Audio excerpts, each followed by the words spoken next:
I don't know about you, but I love parties. Anyone here like parties? Some people. There are some people who don't, so that's interesting to note. I decided a few years ago, I turned the big 40, and I decided that I was not going to let this birthday just sail under the radar. I was going to have the party to end all parties. I actually ended up saving up for it for a year because I wanted to have a big party, and so that's how much I put into it. I thought about all the little details in making this party something epic. Like, for example, I posted invitations out to my birthday party. It wasn't just like, I did it properly. It was a proper party. And yes, so I don't know if you probably can't read it from there. It says, grab your boots, Lani is turning 40, ouch. Join me for the party of the decade. And then the date and the address and how to RSVP. So invitations got posted. I was going to do this properly. As you might be able to see, there's a cowboy theme going on in the branding, right? So at the time, I owned a property up in New South Wales, a couple of acres, and so the party was at the farm. And it was on what was then the Queen's birthday weekend. So we had an extended holiday, and I invited people to come stay on the farm for the weekend. And so because all these people were going to be camping on the farm, and I only had my little one bathroom, so I hired portaloos and I hired showers to turn it into a proper campsite. I built huge big bonfires because it's June, so it's cold, right? So there was big fires. Because it's the cowboy theme, I hired a mechanical bull. I don't know if any of you have ever ridden these, but they're great fun. They try and buck you off, right? And you're surrounded by padding, and so that was part of the fun. I ordered a food truck, so we got quality food. It wasn't just, some dodgy catering that had been wrapped up in cellophane for the last, it was being cooked fresh to order as people went up and said, this is what I want. They were ordering what they wanted from the food truck. So I went all out with this party. As I said, I saved for a while. One of my best friends at the time, or she's still one of my best friends, her husband back in his misspent youth was a DJ, and so I said, would you be willing to DJ for my party? And he's like, yep, sure. So I hired decks. So he's set up outside because the party was all outside, and so he I had a real live DJ with decks. It was full on, huge bonfire, cake. So much food. In fact, so much food that we froze a whole bunch of it, and it lasted us for, months after it. So much food, and I have left my clicker down here.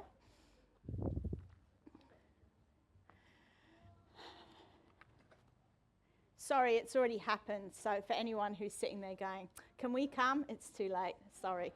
Right. I want you to imagine another party. Imagine that here we are, we're at the party, and there's so much food, everyone's having fun, but then there's a few people who start to go, maybe there isn't enough. Maybe the host hasn't organised enough catering. So you know what? Here comes a wait staff with a plate of canapes. I'm just going to take the plate of canapes, and I'm going to take them over here because I need to make sure that I have enough. And my family are here, and I need to make sure that my kids get enough. And this is the responsible thing to do, right? Because, I can't have my children being hungry. So I need to make sure that my kids are provided for. And then the waiter comes out with another tray, and they go, oh, I better take this too, because this might be the last tray that comes out. And so they start to hoard food over there. And if you go over and you say, oh, excuse me, can I have a spring roll, please? They're like, oh, I'm sorry, these are ours. I'm sure another plate will come out. That can be for you. If this is going on for a little while and some people start to hoard food over there, it kind of becomes a bit of a weird party, right? If people are coming out and they're fighting over the trays, and there's another plate with other food, I don't know, vol au vents, do we still eat vol au vents these days? And they're snatching at them and they're going, this is for me. One thing I like about this metaphor of snatching off the plates and hoarding. It's sort of a metaphor for our entire planet. See, back in the day, God created a planet of abundance. Back at the beginning of time, Jesus and God, they made the world so that there was enough. On page 1 of the Bible, you can see this text in Genesis 1, 11 and 12. And God said, "Let the land produce vegetation, seed-bearing plants and trees on the land that bear fruit with seed in it, according to their various kinds." And it was so. And the land produced vegetation, plant-bearing seeds according to their kind, and trees bearing fruit with seeds in it according to their kind. And God saw that it was good. You just have this description here of abundance in creation. In the parallel creation account on page 2 in Genesis chapter 2, you've got this interesting comment here. Trees that were pleasing to the eye and good for food. God's not just being practical and saying, here's the food that you can eat, so these are the ones that I'm going to plant. But he also plants trees that are just there for beauty, pleasing to the eye. This is a God that's not just about making sure you have enough food, but a God that's wanting to make a beautiful planet and trying to just make it gorgeous. And then, after you've got the trees, here comes the animals. Let the water teem with living creatures. Let birds fly above the earth and across the vault of the sky. So God created the great creatures of the sea and every living thing with which the water teems and that moves about in it, according to their kinds, and every winged bird according to its kind. And God saw that it was good. And God blessed them and said, "Be fruitful and increase in number, and fill the water in the seas, and let the birds increase on the earth." For those of you who heard me preach before, you know I like words. And the word that jumps out to me in this that I don't think we use very often is teams. How often do you talk about things teaming? Like it's not the most common word today. So I looked it up in the original, and it means either to swarm or to wriggle. Let the seas wriggle. Or swarm, the swarming animals, right? So you've got swarms of creatures. You've got the ocean wriggling. Can you imagine that? Have you ever seen like where they've thrown food into fish and then the water boils as all the fish come to eat? You know, but this is the picture of abundance that God gives us on the opening pages of the Bible. That the world is a place where there's lots, where there is enough, where everything that you need is provided for, where you don't need to hoard and you don't need to grab and you don't need to snatch for yourself, because there is enough. A planet of abundance. But then comes the scarcity mindset. The very first lie that is told is there on page 2, Genesis chapter 3, verse 1. "Now the serpent was more crafty than any of the wild animals the Lord God had made. He said to the woman, 'Did God really say you must not eat from any tree in the garden?'" The first lie here is making a suggestion that there's not enough. Oh, are there trees that you can't eat from? Maybe there's not enough for you. Maybe God's holding out on you. Maybe you need to be careful to make sure that you have enough, because maybe it will run out. There's this idea of scarcity which is introduced here. The very, very first lie. And this continues in Genesis chapter 4, where you hear the Cain and Abel story. So Cain and Abel are the first two brothers that are born, and they have this argument over offerings that they bring to God. This is the verse that stands out for me. Genesis 4 verse 7. This is God speaking to Cain. He says, "If you do what is right, will you not be accepted?" In other words, if you do what is right, there's enough for you too.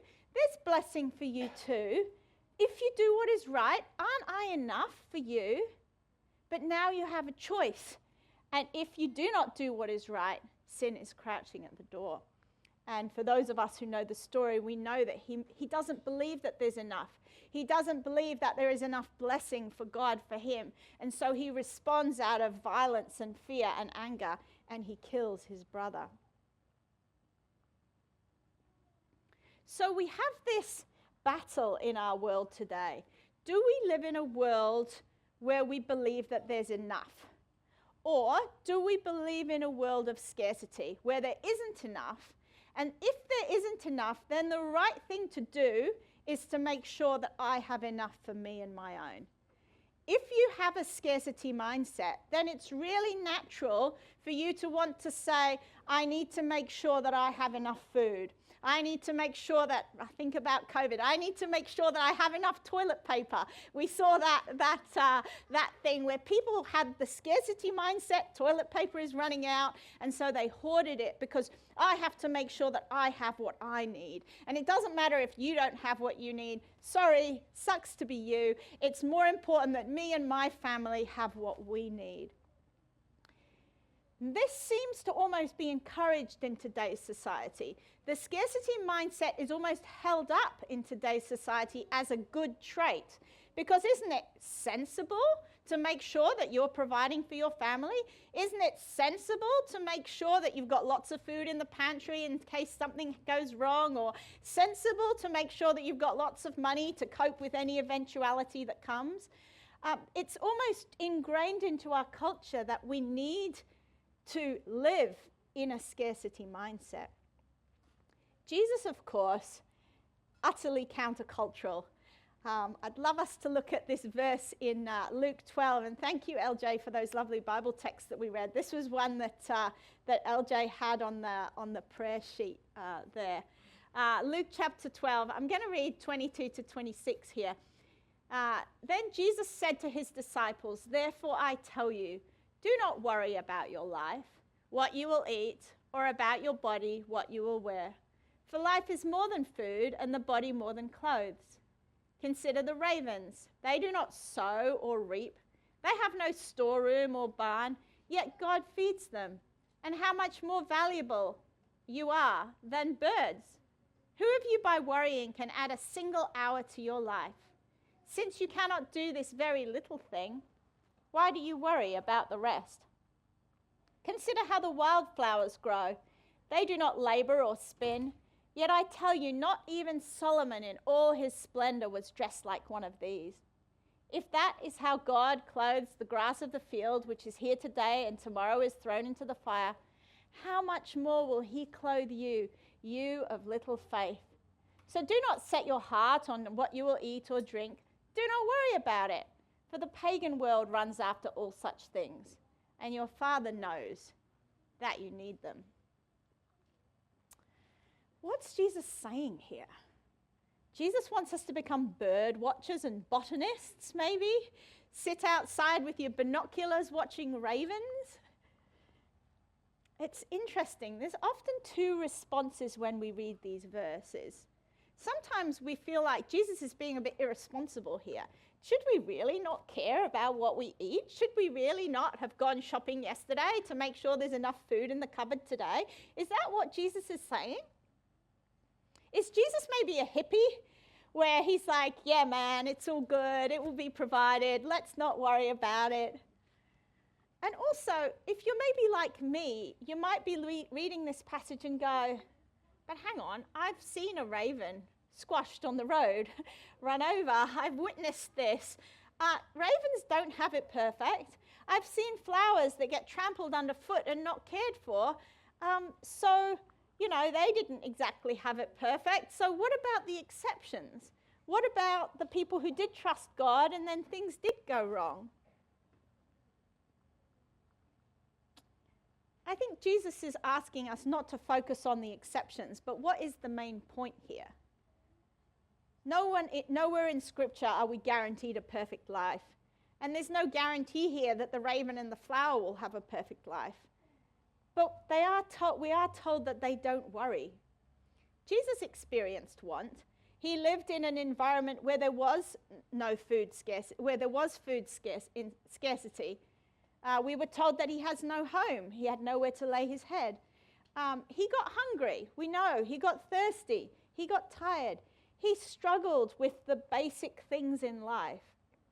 And yet, he still believed in a God of abundance. He believed in a God that will provide, a God that does give you enough. And he tells us quite clearly here that worrying about the things we don't have and worrying about storing and gathering and making sure that we have enough, it's not healthy for us. Who of us can add a single day of our life through worry? In fact, we know it takes life off us, right? We know that if we worry, we live less. If you Google the abundance versus scarcity mindset, you'll find that it's a thing. A lot of modern day positive influencers have started talking about this, but they talk about there's enough in you. You are enough. You can do it all if you try hard enough. You don't need to worry because you are enough. And while I do absolutely agree that each one of us is enough, I believe that we're enough because God has made us enough. I believe that we're enough because God provides, because God is the one who gives, because everything we have comes from God, and God gives, and he gives, and he gives, and he gives. Check out this quote from I forgot to change the slides. Charles Eisenstein. This is a quote that I had to sit with for a while. From our immersion in scarcity arise the habits of scarcity. From the scarcity of time arises the habit of hurrying. From the scarcity of money comes the habit of greed. From the scarcity of attention comes the habit of showing off. From the scarcity of meaningful labor comes the habit of laziness. From the scarcity of unconditional acceptance comes the habit of manipulation. Is it any wonder that we are wreaking havoc on this planet? A mindset of scarcity affects everything. It affects our behavior. It affects the way we spend our money. It affects the way we spend our time. It affects the way we treat other people, as we can see from this quote.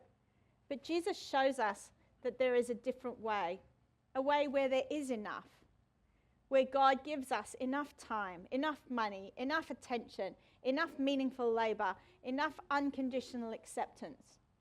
All these things we find in Jesus. I started off by talking about a party, and the party is not just my metaphor. Jesus talks in party language all the way through the Bible. There's an analogy that runs right through the Bible that God is preparing a place for us, that God wants to bestow good gifts on his children. Jesus' first miracle is at a party, and I don't think that's a coincidence. He's trying to show us that there is enough, that God has created a good world where there is enough. There's a story of a party in Luke chapter 12. The host invites all the usual suspects, but if you look at their excuses, one of them's bought a cow, and one of them's bought a field, and one of them's just got married, they all come from a scarcity mindset. If I come to your party, I might miss out on something in my own life. I need to build up my own empire. I need to make sure that I have what I need. They're focusing on their own wealth, their own family, their own little buckets that they're trying to fill. And so the host opens up the party and says everyone can come. The poor, the blind, the beggars, the lame, the outcast, the downtrodden of society. Everyone can come to the party because there is enough and God is throwing a party. I want to challenge you today to have a think about your own attitudes to abundance versus scarcity. I believe that when we look at the character of God and we look at his generosity to us, the beautiful generosity of the character of God, we realize how much God has given us. And it's incredibly freeing to break the bonds of scarcity that tie us down, that trap us into thinking that we must have more, that we must build for ourselves. The most important reminder to me that God is a generous God comes from the most famous verse in the Bible. And this is what I'm going to leave you with. God so loved the world that he gave.